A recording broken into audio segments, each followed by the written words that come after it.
In this presentation, we will explain the different types of grant of representation and some of the principles of the non-contentious probate rules.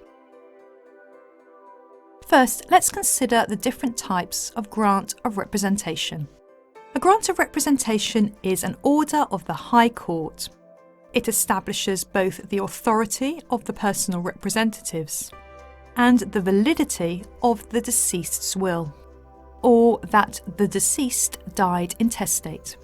In most cases, personal representatives will be unable to collect or realise assets in the estate without producing the appropriate grant.